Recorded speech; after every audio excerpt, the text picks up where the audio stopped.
Assalamualaikum warahmatullahi wabarakatuh. Salam sejahtera bagi kita semua. Om Swastiastu, Namo Buddhaya, salam kebajikan.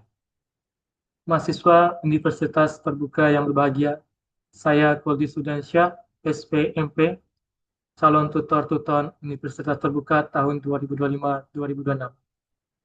Kesempatan kali ini saya akan menayangkan materi mengenai manajemen rantai pasok agribisnis pada Fakultas Sains dan Teknologi dan kode mata kuliah STAG 4312.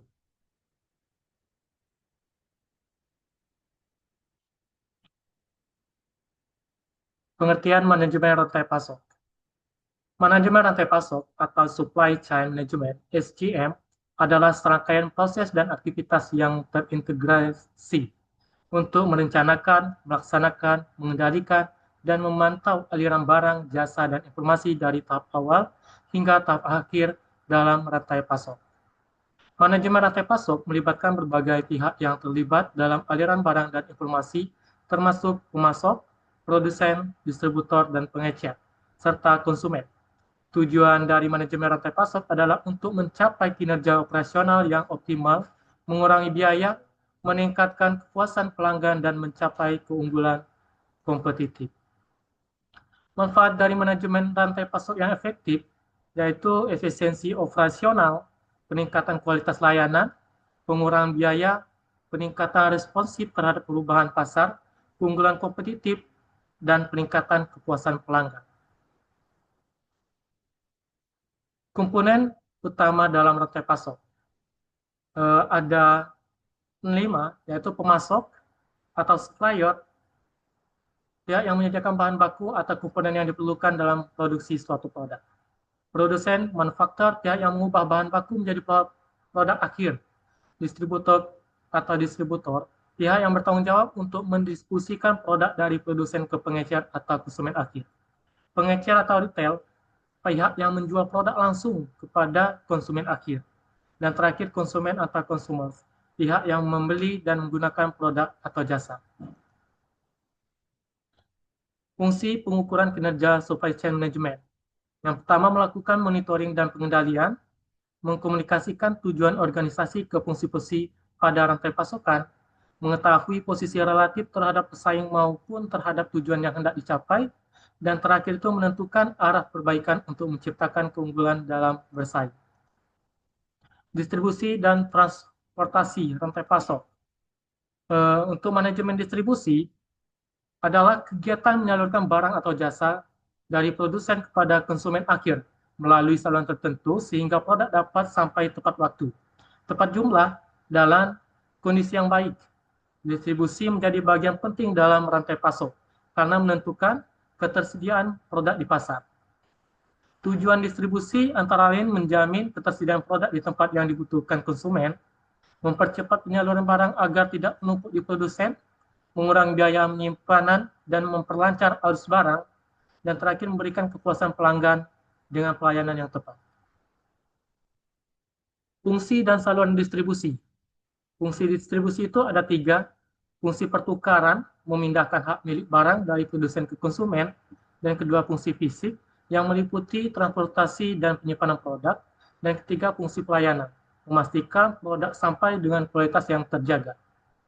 Saluran distribusi adalah jalur yang melalui produk dari produsen ke konsumen, yang terdiri dari distribusi langsung dari produsen ke konsumen, distribusi tidak langsung produsen atau ke grosir atau pengecer sampai ke konsumen, dan ketiga distribusi campuran, kombinasi langsung dan tidak langsung tadi.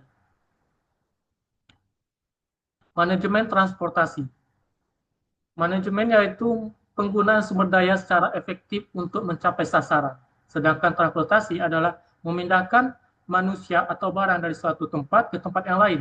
Secara umum sistemnya itu transportasi terdiri dari transportasi darat, baik truk, mobil, kereta api. Dan selanjutnya itu transportasi laut, seperti kapal, barang, feri. Ini cocoknya untuk angkutan besar, lintas pulau atau negara.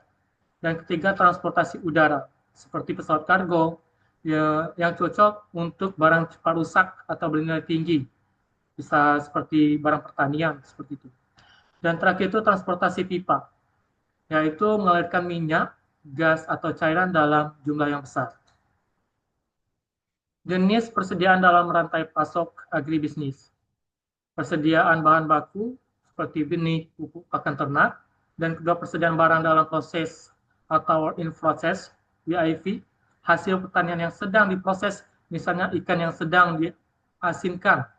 Dan ketiga, persediaan barang jadi seperti produk siap jual seperti beras, kemasan, kopi bubuk, nugget ikan.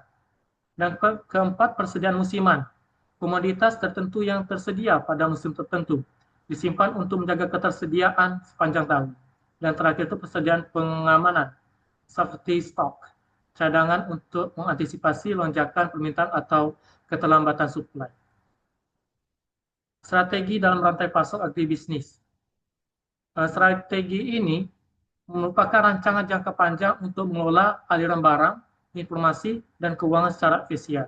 Beberapa strategi yang relevan dalam agribisnis antara lain, pertama, strategi efisiensi biaya, cost efficiency, yaitu menekankan biaya transportasi, gudangan, dan distribusi. Yang kedua, strategi responsiveness, strategi, yaitu menekankan kecepatan respon terhadap permintaan pasar. Dan ketiga, strategi diferensiasi produk, produk diferensiasi, menciptakan nilai tambah melalui pengolahan, sertifikasi organik, atau kemasan menarik.